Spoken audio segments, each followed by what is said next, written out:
جی مولانا، وہ ایک بات پوچھی ہے کہ بعض لوگ انبیاء کرام کے ساتھ لگا ہوا لقب جو ہے علیہم السلام جو ہے یہ بی بی فاطمہ کے ساتھ اور علی مرتضیٰ کے ساتھ بھی لگا دیتے ہیں، کہ ایسا کرنا شرعی اعتبار سے درست ہے؟ کچھ چیزیں ہوتی ہیں کہ وہ شرعی اعتبار سے تو قابل اعتراض نہیں ہوتی. سارے لوگوں کو پتا کہ صحیح بخاری سے بڑھ کر کون سی کتاب، اس کے متن میں فاطمہ علیہ السلام، علی علیہ السلام اور سارے آتے ہیں. حضور کا چھوٹا سا بچہ ابراہیم اس کے ساتھ بھی علیہ السلام ہے. تو اس کو جو ایشو بنا لیا نا، آپ دیکھیں اس کا نقصان کتنا ہوا. ڈاکٹر تیجانی ہے لیبیا کی، علیہ السلام کے بارے میں علیہ السلام کے بارے. تو ڈاکٹر تیجانی آج کل ان کی کتابیں اردو میں بہت ہوگی، بہت بچے پڑھ رہے ہیں، لوگ تبلیغ اپنے مسئلے کی کرتے ہیں، میرے پاس بھی لاتے ہیں. میں پھر سمجھاتا ہوں یار تیجانی صاحب بھی غلط کر رہے ہیں. تو تیجانی کے شیعہ ہونے کی وجہ صرف علیہ السلام ہی مرا. وہ جہاز میں سفر کر رہے تھے، مالکیوں کے مرشد تھے، سلسلہ تیجانی پیر تھے سارے لیبیا کے. تو ایک شیعہ عالم بھی ساتھ بیٹھا تھا، بات چل پڑی. انہوں نے کہا تم تو مسلمان نہیں ہو.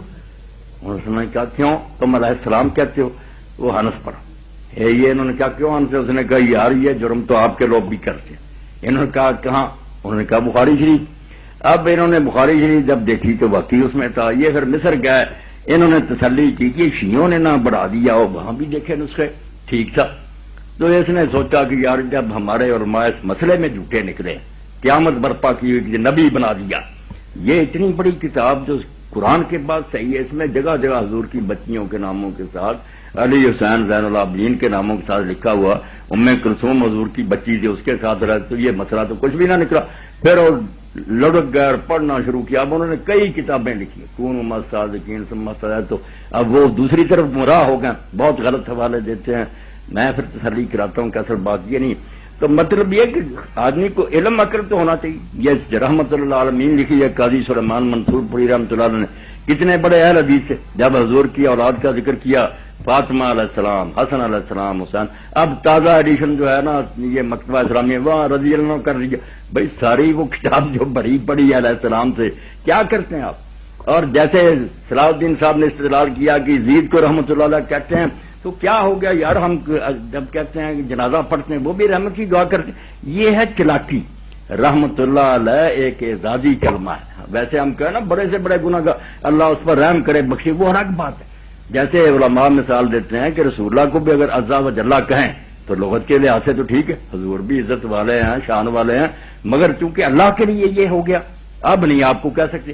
صلی اللہ علیہ وسلم ویسے تو ٹھیک ہے، رحمت کرے اللہ پاک. حضور فرماتے ہیں اللہ تعالیٰ اور اس کے فرشتے ان لوگوں کے لیے صلات بھیجتے ہیں، تو جائز ہے. مگر جب ایک نشان مقرر ہو گیا نا، اب رحمت اللہ علیہ دعا نہیں کسی گناہ گار کے لیے، یہ تو عزت کی بات ہے. ولی کے لیے کہ کوئی بہت بڑا ولی، اس کو ہم رحمت اللہ علیہ کہتے ہیں. گناہ گار کو ویسے کہ اللہ اسے بخشے رحم کرے، وہ الگ بات. مولوی ہماری چالاکی ہے نا کہ نہیں جب جنازہ پڑھ پھر جتنے بدماش مرتے ہیں شرابی زانی سب کو رحمت اللہ علیہ کہنا شروع کر دیں.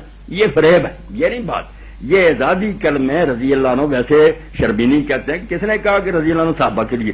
ہر نیک آدمی کے لیے کہہ سکتے ہیں کہ اللہ اسے راضی ہو، ٹھیک ہے بات. تو علیہ السلام کی بات کوئی نہیں.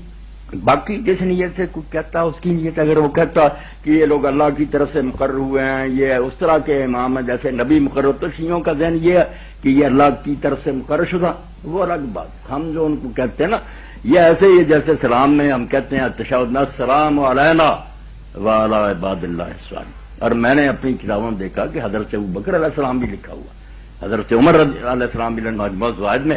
تو کوئی ایسی خطرے کی بات نہیں. اگر کسی کی غلط نیت ہے تو وہ بھگتتا پھرے، مسئلہ نہیں بنا.